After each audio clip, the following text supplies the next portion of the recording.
Hello guys, welcome to my YouTube channel fast चिकित्सा।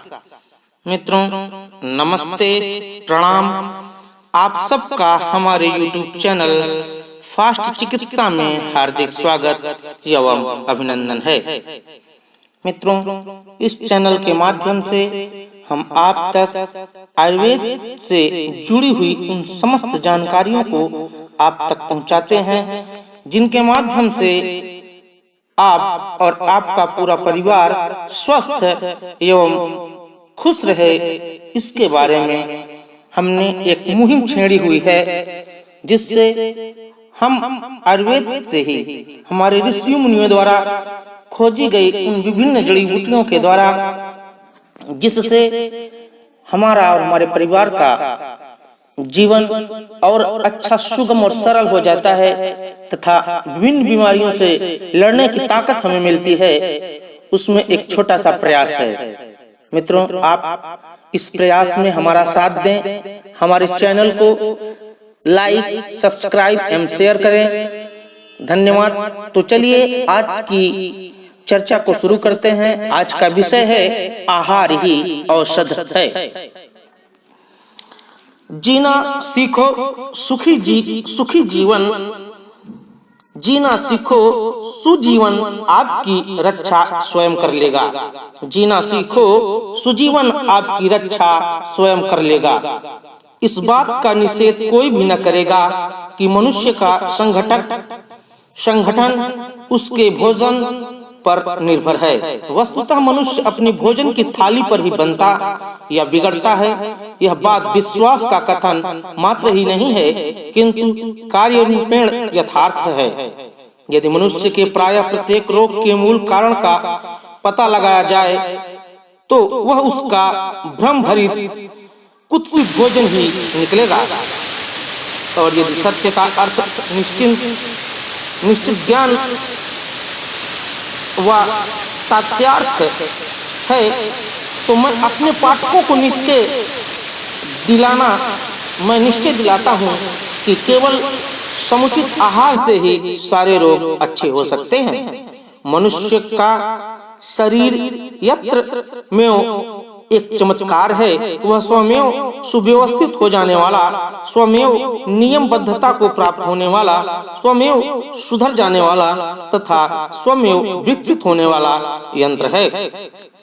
संसार में ऐसी कोई भी चेतन सत्ता नहीं है जो स्वमेव विनाशक गुण रखती हो। जो शक्ति हमको सृजती है, वह हमको स्थिर भी रखती है, अच्छा भी करती है। इस शक्ति को केवल ईंधन मिलते रहने की आवश्यकता है। इस शक्ति को केवल ईंधन मिलते रहने की आवश्यकता है। सेमेटिक धर्म ग्रंथों, बाइबल, कुरान आदि की गाथा के अनुसार आदि सृष्टि से मनुष्य को स्वर्ग में अदन के उद्यान के केवल फल खाने का इसका ही ईश्वरीय आदेश था। और ज्यों ही उसने इस ईश्वरीय आज्ञा का उल्लंघन किया, वह स्वर्ग से बहिष्कृत कर के मृत्यु लोक में पटक दिया गया। इस गाथा से यही निष्कर्ष निकलता है कि अपने स्वाभाविक आहार फलों का परित्याग ही उसके सुख धाम से पतन का कारण बना था।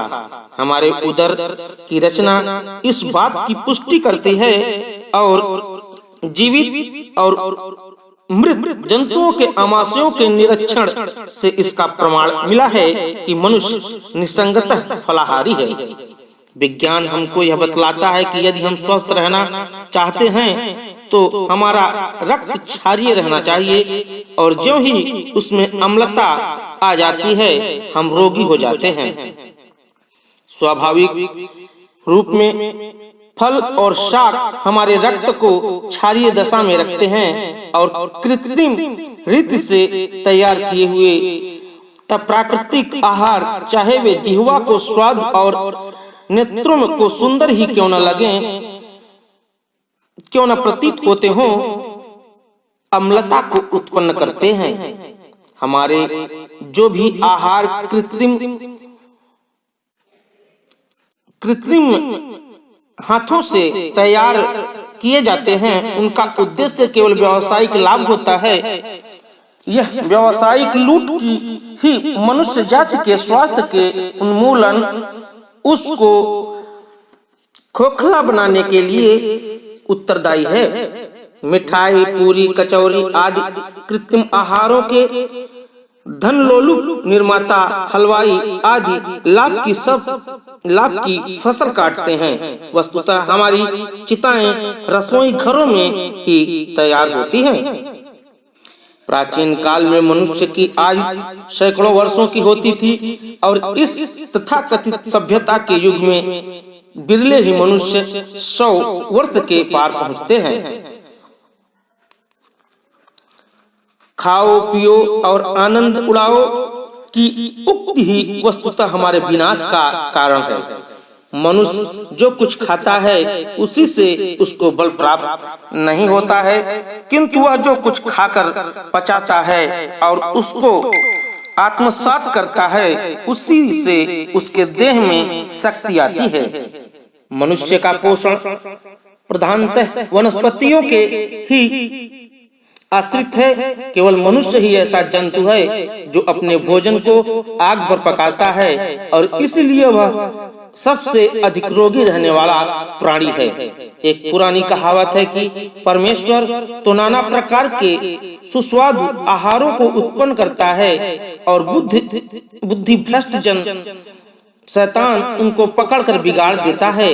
यह कहावत 100% सत्य है। किसी रोटी मांगने वाले मनुष्य को रोटी के स्थान में पत्थर देने के अपराध की अपेक्षा भी परमेश्वर के प्राकृतिक आहार द्रव्यों को आग पर पकाकर व भूनकर बिगाड़ना 10 गुना अधिक अपराध है।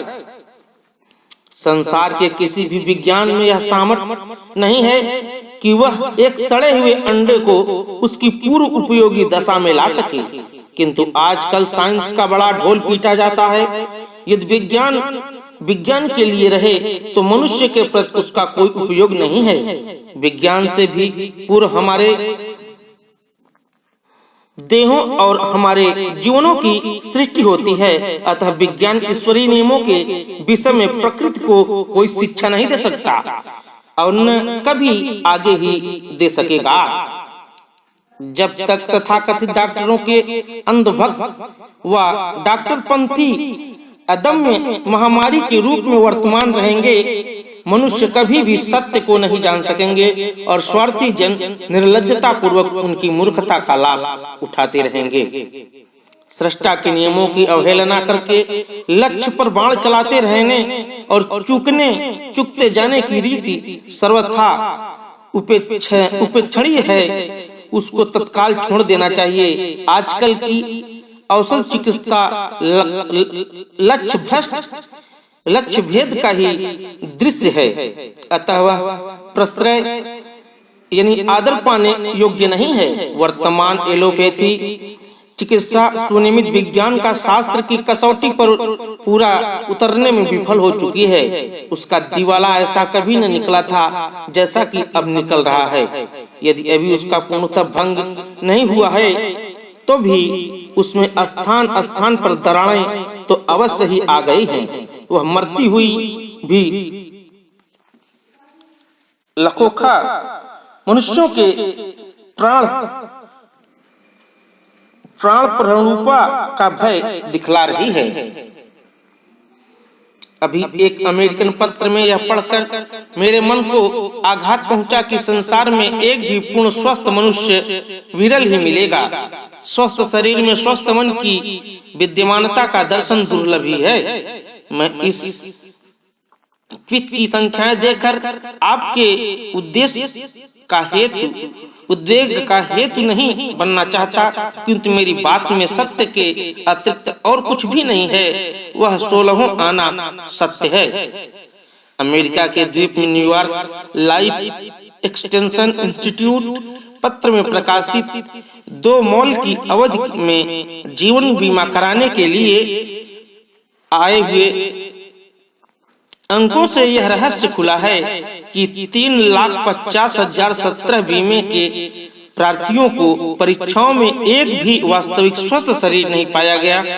यह हमारी बुद्धि का कैसा प्रतिबिंब है और औसत चिकित्सा की अधिकार घोषणाओं दावों की कैसी हीनता व तुच्छता है। प्रतिवर्ष लाखों और करोड़ों रुपए रोगों के अन्वेषण पर व्यय किए जाते हैं और किसी युग प्रवर्तक चमत्कार के विषय में जनता की मान्यता को जागृत रखने के लिए आए दिन एक आविष्कार की घोषणा जनता के सामने होती रहती है। किंतु खेद है कि मृतकों की संख्या अधिकाधिक बढ़ती जा रही है। रोगाणुओं को कोसा जा रहा है और उनके सिर प्रायः प्रत्येक अपराध थोपा जाता है। हम रात दिन रोगाणुओं को सांस द्वारा अपने देहों के भीतर ले जाते हैं, उनको जल में पीते हैं और उनको आहार के साथ भक्षण भी करते हैं। सच पूछिए तो रोगाणु रोगों का कारण नहीं है, किंतु ये मलयुक्त क्षेत्र में ही फलते फूलते हैं। रोगों से रोगाणुओं की उत्पत्ति होती है, रोगाणु रोगों के उत्पादक नहीं हैं। रोगाणु तो हमारे मलोत्पादक हैं, उनका उपयोग प्रकृति माना हमारे देह से निरर्थकों के निकालने में करती है। अदृश्य वैरी को बाहर निकालने और निर्वासित करने की आशा से उस पर गोलियां और गोलों की बौछार की जाती है, किंतु उसका फल कुछ भी नहीं होता जब तक देह में का रक्त विशुद्ध है। उसके प्रत्येक प्रकार के रोगाणुओं को नष्ट करने का सामर्थ्य विद्यमान है। विषाक्त रक्त प्रत्येक व्यक्ति में नाना रूप धारण कर लेता है और अरुचि यंत्र हमारा कुछ अधिक प्रदर्शन नहीं करता है। धन्यवाद।